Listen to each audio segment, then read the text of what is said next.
बकवास कर रहे हो तुम? तुम्हारे बाप का खूनी हूं मैं? हाँ, तुम्हारे वजह से मेरे बापू की जान गई। बापू ने मुझे जो कुछ भी बताया था वो कानून के सामने तुम्हें गुनहगार साबित करने के लिए भले काफी ना हो, लेकिन मेरी आंखें खोलने के लिए काफी है। आज से वो सारे रिश्ते खत्म हो गए जो पैसे की लालच में तुमने हमसे जोड़े थे। क्या अतुल?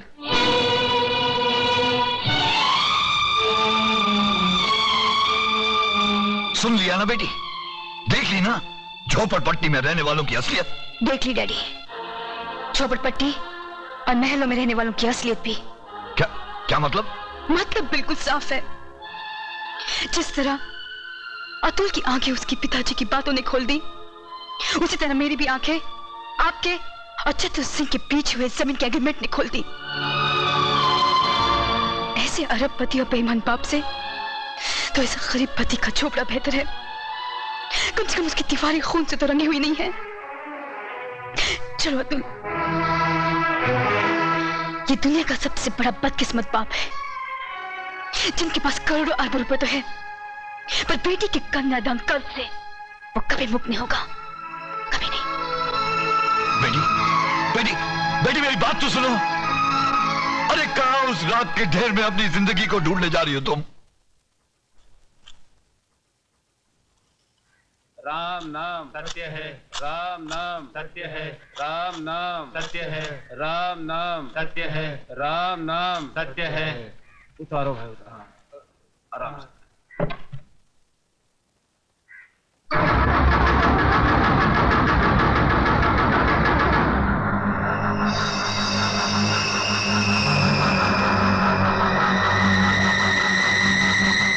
प्रताप, क्या है?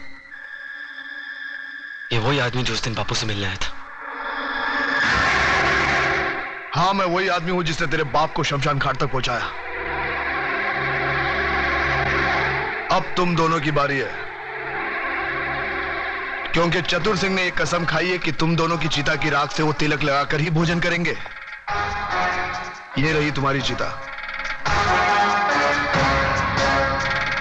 फिर देर किस बात की है? चलो बड़े बेटे से ही शुरुआत करो।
अरे घबराते क्यों हो देशमुख? अब तक तो जलकर राख बन चुका होगा। अरे तुम लोगों को अपने दोस्तों पर भरोसा ही नहीं है। बस बस अब ये भाषण बंद करो, हमारे कान के पर्दे फट रहे हैं। बस बंद कर।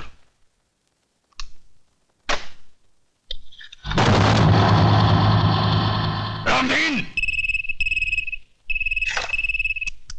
कौन बोल रहा है? चिल्ला मत और मेरी बात अच्छी तरह से अपने भेजे में उतार ले।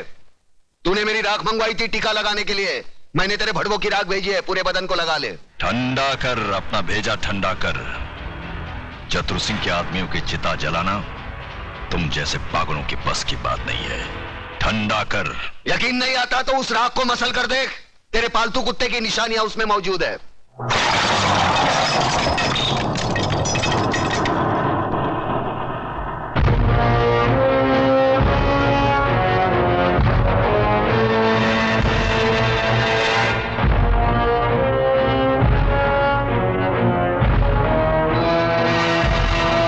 अबे हराम के, तूने जलती हुई आग में हाथ डाला है।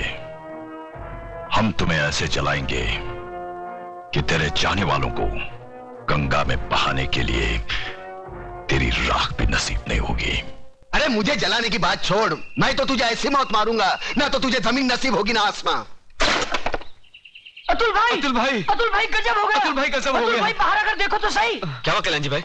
अरे क्या हुआ? क्या नोटिस लग गई, 24 घंटे में बस्ती खाली करनी पड़ेगी। बस्ती किसी की बाप की जागीर है कि खाली करनी पड़ेगी?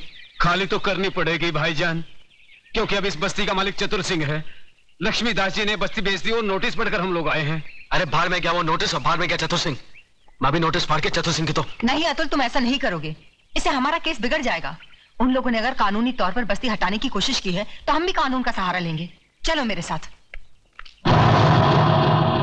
कानून हर किसी के लिए बना है, लेकिन अदालत की नजर में जो गैर कानूनी है उसके लिए एक जज की हैसियत से मैं कुछ नहीं कर सकता। ये स्टे ऑर्डर नामुमकिन है। मगर जज साहब, अगर मेरे पिताजी ने चतुर सिंह को जमीन बेची होती तो कम से कम मुझे मालूम तो होता, उसके कागजात होते मेरे पास। जज साहब, जिस तरह आपने 24 घंटे में कानूनी तौर पर हजारों लोगों को बेघर करने का नोटिस जारी कर दिया, उसी तरह उसे रोकने का भी तो कोई कानून होगा। मिस मेघा, सलाह के लिए वकील होते हैं, जज नहीं। जज का काम है सिर्फ फैसला सुनाना। जानती हूँ जज साहब, अच्छी तरह जानती हूँ कि इस बार भी आपने पैसे खाकर बड़े होशियारी से शुक्रवार की शाम को यह फैसला सुना दिया। आज सैटरडे है, कल संडे और परसों नवरात्रि की छुट्टी। लेकिन इतना याद रखना जज साहब, ये जो गरीबों की बद्दुआएं और चीखें हैं ना, ये सहाय नहीं जाती। और जब ऊपर वाला अपना फैसला सुनाएगा तुम भी बच नहीं पाओगे।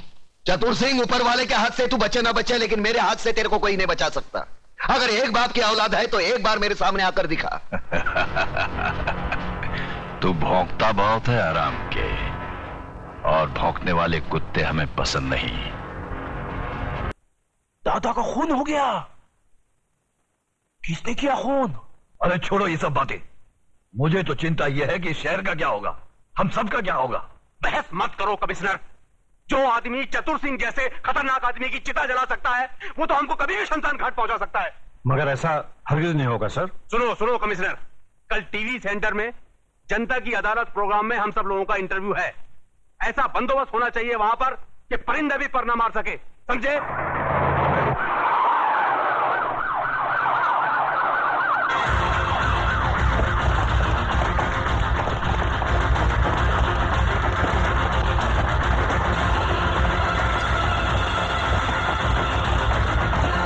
कादर, तो इधर है ना? Yes sir. पांडु, जरा पीछे रहे। आज जनता की अदालत में जनता के सामने जनता के प्रतिनिधि मंत्री श्री बबन राव देशमुख, विपक्ष के नेता श्री चंद्रसेन आजाद, कानून के रक्षक इंस्पेक्टर सत्यवादी दुबे, न्यायमूर्ति श्री हुक्म अली जाबिर तथा इस शहर के सबसे बड़े बिल्डर मिस्टर योगराज अपराधी के रूप में यहाँ मौजूद हैं। इन सब पर यह आरोप लगाया गया है कि शहर में जो हाल ही में दंगे फसाद हुए हैं, जो हत्याएं हुई थी, वह सब इनकी मिलीभगत थी। क्या ये सच है देशमुख जी? लोग आजकल राजनीति को, कानून को और पुलिस को गांधी जी के 3 बंदर कहते हैं। वो बंदर जिनके सामने सब कुछ होते हुए भी न कुछ सुनते हैं, न देखते हैं और न कुछ कहते हैं। देखिए साहब, हमारे यहाँ लोकशाही है और लोकशाही में हर किसी को कुछ भी पूछने का और कहने का पूरा अधिकार होता है। मैं आपकी इस बात से बिल्कुल सहमत नहीं हूं। अगर ऐसा होता तो दूसरे राज्यों की तुलना में हमारे राज्य में चारों ओर इतनी शांति कभी नहीं होती। अगर चारों ओर शांति होती तो पिछले दिनों हमारे शहर में जो दंगे हुए वो क्यों होते? साहब, ये सब विदेशी ताकतों का हाथ है, क्या करें? देखिए मंत्री जी, जब भी देश में कोई विपत्ति आती है तो हर मंत्री का आप ही जैसा जवाब होता है कि इसमें विदेशी ताकत का हाथ है। अब पिछले दिनों जो भूकंप हुआ था, क्या इसमें भी विदेशी ताकत का हाथ था? Order order, please maintain the silence. पर लोग तो कहते हैं कि इस विपत्ति में आपके साथ विपक्ष के नेता चंद्रसेन जी का भी हाथ था और पांव भी था। जी, ये सब बकवास है, इसको हम नहीं मानता है। अरे हमारा पक्ष का सिद्धांत अलग है, इसका पक्ष का सिद्धांत अलग है। हम लोग अलग अलग दल में रह के एक काम कैसा कर सकता है? ये सब गुंडा लोग का काम है, बात करता है। चंद्रसेन जी बिल्कुल ठीक कह रहे हैं, ये तो पुलिस को बिना मतलब बदनाम किया जा रहा है। नहीं, ये तो आप कहते हैं, पर लोग तो कहते हैं कि जब दंगे भड़के तब दंगे वाली किसी भी जगह पर पुलिस सही वक्त पर नहीं पहुंची थी। अरे यही तो अपनी पुलिस की असली निशानी है, जब सब कुछ खत्म हो जाता है उसके बाद पुलिस आती है।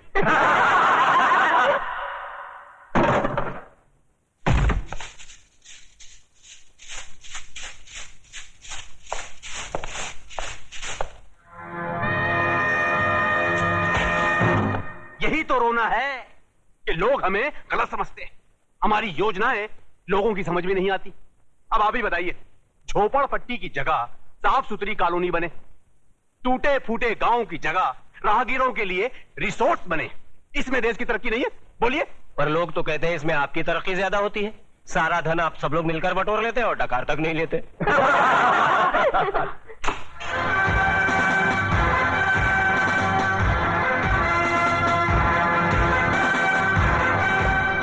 नेताजी और पुलिस वाले ने तो अपनी सफाई पेश कर दी। अब जज साहब, आप और योगराज जी अपनी सफाई में कुछ पेश करना चाहेंगे? ऐसे मामलों में लोग अगर कानून के रखवालों पर शक करने लगे तो फिर सफाई में कुछ कहना क्या? देखिए, हम ठहरे व्यापारी लोग, हम अपने धंधे में गुंडों का साथ नहीं लेते। गुंडों का साथ आजकल कौन नहीं लेता योगराज जी? अब तो माफिया वाले भी राजनीति में उतर आए हैं और आजकल नेता लोग भी अपने क्रिमिनल रिकॉर्ड की बुनियाद पर ही चुने जाते हैं। क्यों देशमुख जी, आप तो नेता बनने से पहले दमन से चांदी की स्मगलिंग क्या करते थे? देखिए, ये मुझ पर झूठा बेकार का इल्जाम लगाया गया है। नहीं, आप स्मगलिंग करते थे या नहीं करते थे? बस। वैसे मैं भी इस बात को नहीं मानता, क्योंकि हर बड़े नेता को बदनाम करने के लिए लोग कुछ भी बोलते हैं। क्यों चंद्रसेन जी? एकदम सच बोलता है। आपके हर सवाल का मैं एक ही जवाब दूंगा कि अगर जनता की नजर में हम गुनहगार हैं तो फिर जनता खामोश क्यों है? बोलिए, क्यों हमें पिछले 15 साल से इस राज्य में चुनाव जिता रही है? जज साहब, हम पर लगाए गए सारे इल्जाम बेबुनियाद हैं। हमारी सफाई में मेरा यही जवाब है। अब फैसला आपके और जनता के हाथ में है, सुनाइए। अरे असली अदालत आज तक हमारे खिलाफ फैसला नहीं सुना सकी, तो ये जनता की अदालत क्या खास सुनाएगी? देशमुख, तुम कभी कभी सच बोलता है।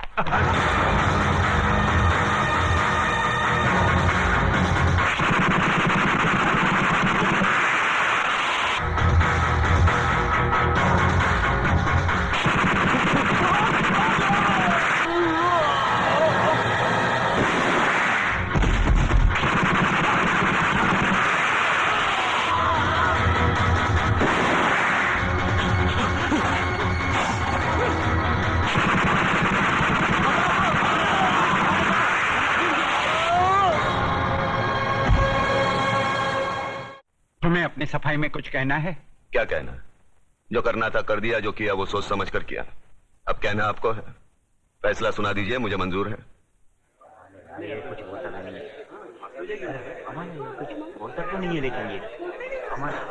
Order order.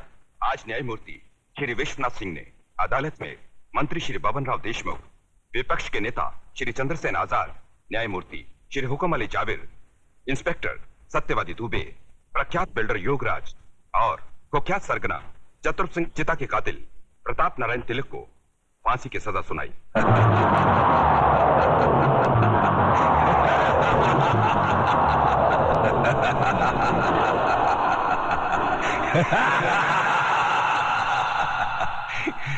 जिंदा आदमी के खून के इल्जाम में फांसी की सजा। देखा पकिया, हमें तो माता के आशीर्वाद और बुलेट प्रूफ जैकेट ने बचा लिया, मगर वो हराम का कानून की मौत नहीं, चतुर सिंह चिता की दी हुई मौत से मरेगा। पता करो कौन से जेल में है।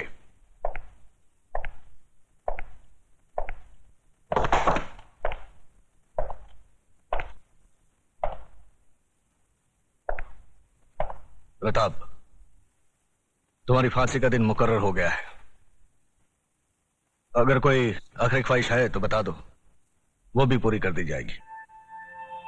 यहां ऐसे घुटन सी होती है। मैं इन 4 दीवारियों में मरना नहीं चाहता। मुझे वहीं फांसी दे दो, क्रांति मैदान में, सबके सामने, जहां से इस देश में क्रांति की शुरुआत हुई थी। यहां ऐसे मरो तो जरा ज्यादा मरो, इतना सा मरने से क्या फायदा। सर, प्रताप से कोई मिलने आया है। मिलने दो।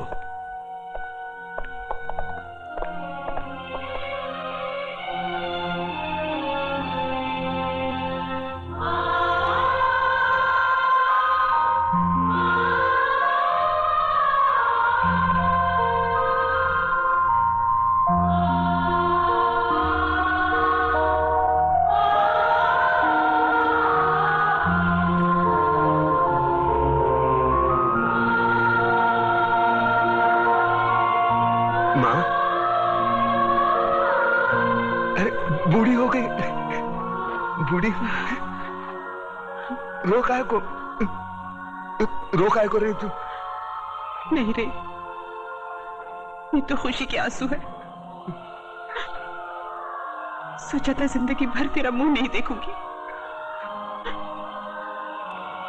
लेकिन तेरे बारे में अखबार में पढ़ा तो रह नहीं गया मुझसे, और मैं चली आई अपने बेटे के पास। कैसा है रे तू? बेटा, आज तूने तिलक खानदान के नाम पर सचमुच यश का तिलक लगा दिया। मैं खुश हूँ, बहुत खुश हूँ। अब तो भगवान से यही प्रार्थना करूंगी कि तुझे जन्मों जन्म मेरा ही बेटा बना कर। नहीं माँ, अगले जन्म में किसी मंदिर या मस्जिद की ईंट बनकर जिंदगी भर वहां रोता रहूंगा। इस जिंदगी का रोना मेरा बाकी है।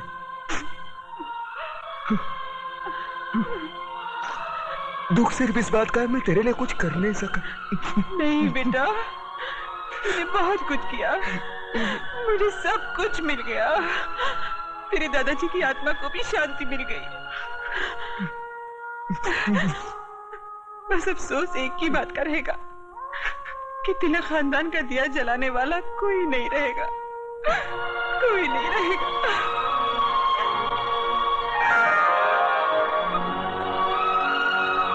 ये देख, अपनी बहू के लिए रखे थे,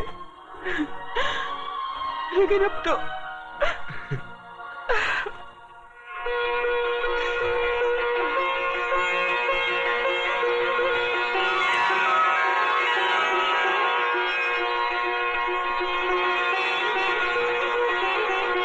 माँ, ये कलम वाली बाई मेघा लिखती है, एक दिन के लिए हमारे खानदान की बहू बनेगी। सोच ले।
आ गए मेरी मौत का तमाशा देखने। अब मुझे लटका देंगे, जुबान ऐसी बाहर आएगी, आंखें बाहर आएगी, थोड़ी देर लटकता रहूंगा, फिर ये मेरा भाई मुझे नीचे उतार देगा, फिर आप चर्चा करते घर चले जाओगे, खाना खाओगे, सो जाओगे। तुम्हारी ये नामर्दानगी, बुज़दिली एक दिन इस देश की मौत का तमाशा इसी खामोशी से देखेगी। कुछ नहीं कहना मुझे तुम्हें, कुछ नहीं। तुम्हारी जिंदगी में कोई फर्क पड़ने वाला नहीं। अंधेरे में रहने की आदत पड़ी है तुमको, गुलामी करने की आदत पड़ी है। पहले राजा महाराजाओं की गुलामी की, फिर अंग्रेजों की, अब चंद गद्दार नेताओं की और गुंडों की। धर्म के नाम पर ये तुम्हें बहकाते हैं, तुम एक दूसरे के गले काट रहे हो। काटो काटो। ऊपर वाला भी ऊपर से देखता होगा तो उसे शर्म आती होगी, सोचता होगा मैंने सबसे खूबसूरत चीज बनाई थी, इंसान। इंसान नीचे देखा तो सब कीड़े बन गए, कीड़े। कीड़े रेंगते रहो, सटते रहो और मरो। आए और गए, खेल खत्म। क्यों जिए मालूम नहीं, क्यों मरे मालूम नहीं। कलम वाली बाई क्रांति लाना चाहती थी, कलम के जोर पर काले वर्तमान को खत्म करना चाहती थी। कौन समझा उसकी बात को? सब साले मुर्दे, जिंदा लाशें। किसे जगाती वो? मैं जाग गया, कुछ अच्छा काम करके जा रहा हूं, सुकून है। लेकिन ध्यान में रखना, तुम्हारी ये खामोशी कल तुम्हारे बच्चों के लिए रोना बन जाएगी। ये कानून वाले, वर्दी वाले नेता, इन्होंने अपना ईमान बेच दिया। एक दूसरे को जलाते वक्त तुम्हारा ईमान कहा गया था, भाड़ में।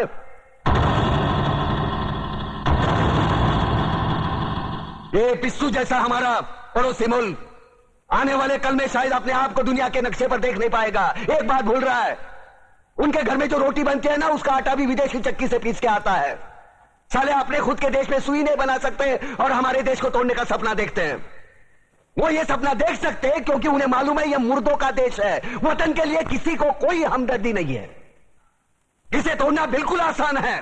मैं हिंदू, मैं मुसलमान, मैं सिख, मैं फलाना, मैं ढिमका। एक लाठी को तो कोई भी तोड़ सकता है, लेकिन लाठी के भारे को तोड़ना मुश्किल है। मैंने बचपन में पढ़ा था, स्कूल में, तीसरी में। मैं क्यों समझा रहा हूं तुमको, क्यों समझा रहा हूं? पागल हूं मैं, भूसा भरा पड़ा है मेरे दिमाग में। क्यों बातें कर रहा हूं इन पत्थरों से? हंसो हंसो, खुशियां मनाओ। क्रांति की राह पर एक और कुत्ते की मौत मरने जा रहा है, कल कोई और मरेगा। हमें क्या? हम इसी तरह जीते रहेंगे, है ना? जियो भाई जियो, जैसे चाहिए वैसे जियो। मैं हिजड़े की जिंदगी जीना नहीं चाहता। ए ला, चल चल ला।